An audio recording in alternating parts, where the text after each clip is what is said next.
कन्हैया द्वारकाधीश राजा बने और ये सुदामा की शादी हुई थी सुशीला नाम की लड़की से। दिन के दिन गरीबी आ रही है इसके ऊपर, दिन के दिन।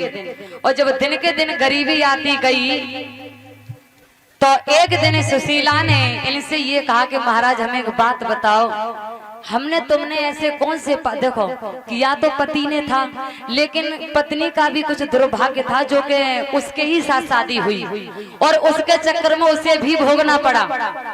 हमने तुमने ऐसे कौन से पाप किए हैं जो हमें और तुम्हें भगवान इतना कष्ट दे रहा है? 3-3 दिन तक चूल्हा नहीं जलता है सुशीला के घर।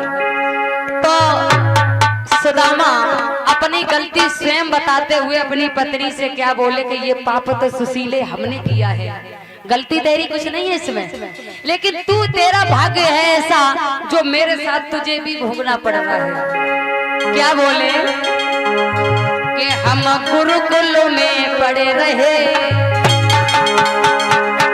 और कृष्ण मेरे से पाटी थे, हम गुरुकुल में पड़े रहे।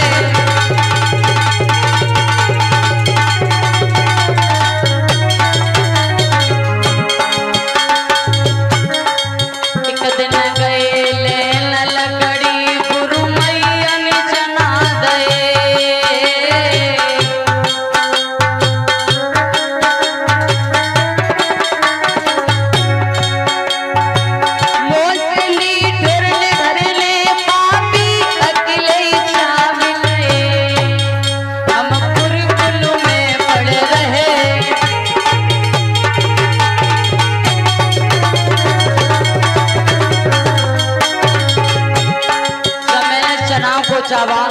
तो कन्हैया ने मुझे बहुत प्यार से कहा भैया क्या खा रहे, लेकिन मेरे जैसे नीच पापी ने अधर्मी ने त्रिलोकीनाथ से झूठ बोला। मोहन ने पूछी का खाए रहे, मैंने उलटे जवाब दे।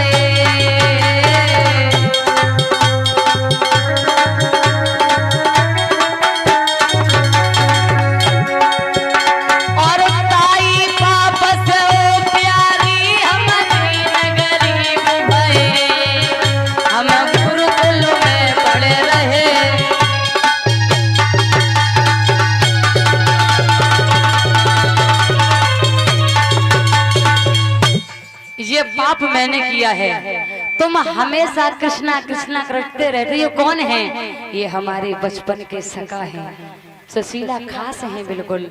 और जो रानी ने ये सुना कि इनके सखा हैं तो एकदम से कहने लगे हम तुम्हारे हाथ जोड़ते हैं, पैया छूते हैं, तुम मेरे कहने से एक बार चले जाओ। कन्हैया दया के सागर हैं, कन्हैया दया के सागर हैं और वो तुम्हारी सारी गलती को माफ कर देंगे, उनके पास दया का भंडार है। मेरा कहना मान जाओ, मुझे मालूम है जब वो दुनिया के रखवाले हैं, सारे संसार का ध्यान रखते हैं, तो तुम्हें क्यों नहीं देखेंगे, तुम मेरे कहने से चले जाओ।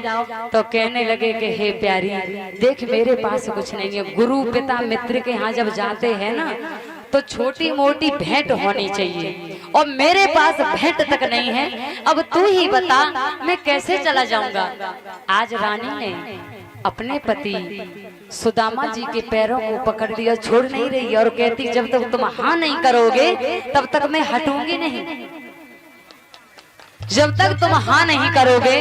तो उन्होंने कहा चल ठीक है, अगर तू नहीं मानती है सुदामा जी जल्दी आ जाओ, तो ऐसा कर तू किसी बहन से भीख ले आ। उन्होंने कहा हमारे परिवार में नहीं कोई ऐसा है। उन्होंने कहा तू परिवार की बात कर रही है? अरे ये सारा परिवार ठट्टा मार के हंसता है कि भला मेरे ऊपर गरीबी है। बनी के चेहरों पर लाखों निशान होते हैं और जब बनी बिगड़ती है तो दुश्मन हजार होते हैं।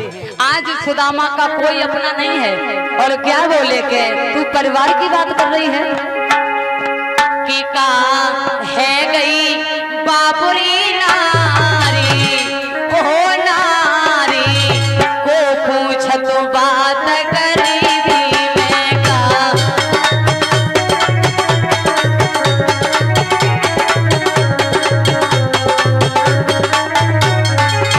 क्यों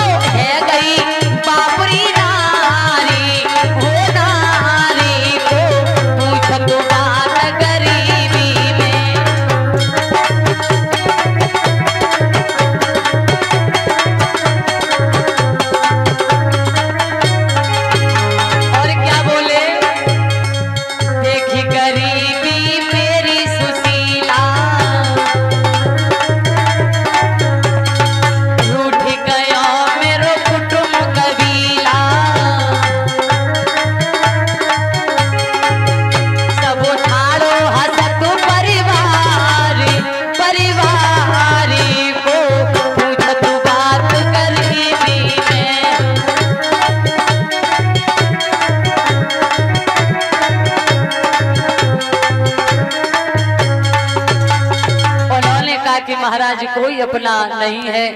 और एकदम से कहने बैठ जाओ महाराज, बैठ जाओ, कोई अपना नहीं है। उसी समय सुदामा कहने लगे तू मुझे जबरदस्ती भेज रही है। अरे वो राजा है, मैं दीन भिखारी हूँ, अति दूर यहाँ से द्वार का वाहन सवारी है नहीं, कपड़े नहीं मेरे गात में, मेरे पैर में पन ही नहीं। वो कृष्ण है धनवान है, मन जाने ध्यान ना धरे, वो मैं दीन हूँ निर्धन जान के आदर करे मेरो ना करे। तू मुझे भेज रही है, वो मुझे पहचानेगा नहीं। सुशीला उन्होंने कहा अगर नहीं पहचानेंगे तो बात दूसरी है, मगर मेरे कहने से तुम चले जाओ।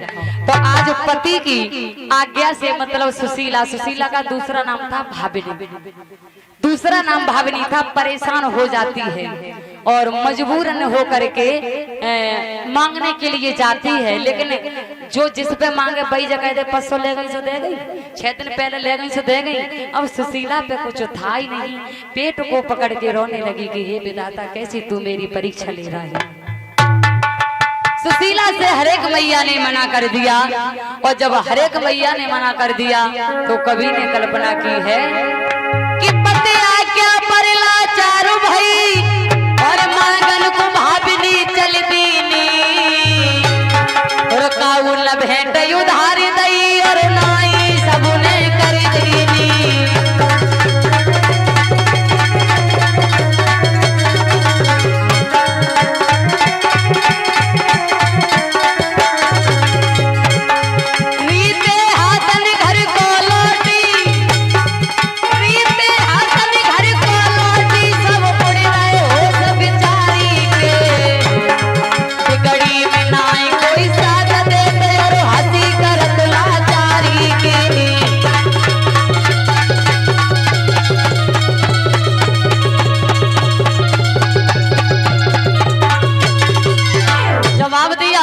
सुशीला अपना कोई नहीं है तो एक बहन के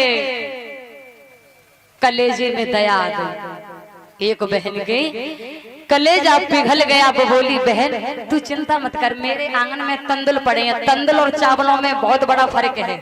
तंदुल और चावल में, तंदुल किसे कहते हैं जो एक चावल में से 2-4 टुकड़े होते हैं वो होते हैं तंदुल, और जो पूरा चावल होता है उसे कहते हैं चावल।